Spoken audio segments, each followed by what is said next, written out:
ಅಡಿಕೆ ತೋಟದ ಆರೈಕೆ ಹೇಗೆ ಎಂತು ಮಳೆಗಾಲದಲ್ಲಿ ಹೀಗೆ ಮಾಡಿ.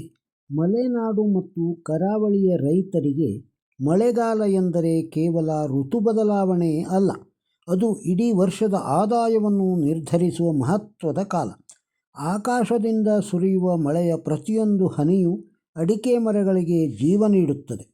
ಆದರೆ ಇದೇ ವೇಳೆ ಕೆಲವೊಮ್ಮೆ ರೋಗ, ಕೀಟ ಮತ್ತು ಬೇರುಕೊಳೆಯಂತಹ ಸಮಸ್ಯೆಗಳನ್ನೂ ಹೊತ್ತು ತರುತ್ತದೆ.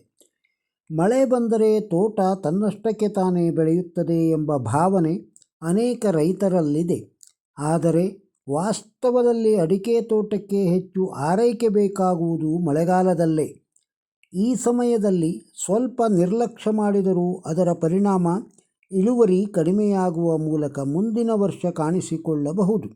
ಮಳೆಗಾಲ ಸಾವಯವ ಗೊಬ್ಬರ ಹಾಕಲು ಸಹ ಸೂಕ್ತ ಸಮಯ. ಹಸುಗಳ ಗೊಬ್ಬರ, ಕಾಂಪೋಸ್ಟು ಅಥವಾ ಇತರ ಸಾವಯವ ಗೊಬ್ಬರಗಳನ್ನು ಬಳಸುವುದರಿಂದ ಮಣ್ಣಿನ ಫಲವತ್ತತೆ ಹೆಚ್ಚುತ್ತದೆ. ಆದರೆ ಗೊಬ್ಬರವನ್ನು ನೇರವಾಗಿ ಮರದ ಬುಡಕ್ಕೆ ಹಾಕುವ ಬದಲು ಸ್ವಲ್ಪ ಅಂತರದಲ್ಲಿ ಹಾಕಬೇಕು.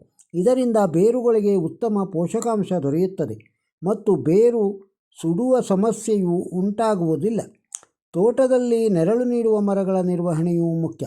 ಕೆಲವು ಕಡೆಗಳಲ್ಲಿ ಅತಿಯಾದ ನೆರಳು ಮತ್ತು ಗಿಡಗಂಟಿಗಳು ತೇವಾಂಶವನ್ನು ಹೆಚ್ಚಿಸಿ ರೋಗಗಳಿಗೆ ಕಾರಣವಾಗುತ್ತದೆ. ಹೀಗಾಗಿ ಅಗತ್ಯವಿರುವಷ್ಟೇ ನೆರಳು ಉಳಿಸಿ ಉಳಿದ ಕೊಂಬೆಗಳನ್ನು ಕತ್ತರಿಸುವುದು ಒಳಿತು. ಇದರಿಂದ ಗಾಳಿ ಮತ್ತು ಬೆಳಕು ತೋಟದೊಳಗೆ ಸರಿಯಾಗಿ ಪ್ರವೇಶಿಸಿ ಮರಗಳ ಆರೋಗ್ಯ ಕಾಪಾಡಲು ಸಹಾಯಕವಾಗುತ್ತದೆ. ಮಳೆಗಾಲದಲ್ಲಿ ವಾರಕ್ಕೊಮ್ಮೆ ತೋಟದ ಸುತ್ತ ಒಂದು ಸುತ್ತು ಹಾಕುವುದು ಪ್ರತಿಯೊಬ್ಬ ರೈತನ ಅಭ್ಯಾಸವಾಗಬೇಕು.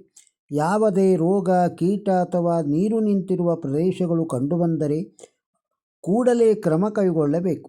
ತೋಟದ ಮೇಲೆ ನಿರಂತರ ನಿಗಾ ಇಡುವುದು ದೊಡ್ಡ ನಷ್ಟಗಳನ್ನು ತಪ್ಪಿಸುವ ಅತ್ಯಂತ ಸರಳ ಮಾರ್ಗವಾಗಿದೆ. ಅಡಿಕೆ ಕೃಷಿಯಲ್ಲಿ ಯಶಸ್ಸು ಕೇವಲ ಉತ್ತಮ ಬೆಲೆಯ ಮೇಲೆ ಅವಲಂಬಿತವಾಗಿಲ್ಲ. ಸರಿಯಾದ ಸಮಯದಲ್ಲಿ ತೋಟಕ್ಕೆ ನೀಡುವ ಕಾಳಜಿ ಮತ್ತು ನಿರ್ವಹಣೆಯೂ ಅಷ್ಟೇ ಮುಖ್ಯ. ಮಳೆಗಾಲದಲ್ಲಿ ಸ್ವಲ್ಪ ಹೆಚ್ಚು ಗಮನ ಕೊಟ್ಟರೆ ಅಡಿಕೆ ಮರಗಳು ಆರೋಗ್ಯವಾಗಿದ್ದು ಮುಂದಿನ ಹಂಗಾಮಿನಲ್ಲಿ ಉತ್ತಮ ಇಳುವರಿ ನೀಡುತ್ತದೆ.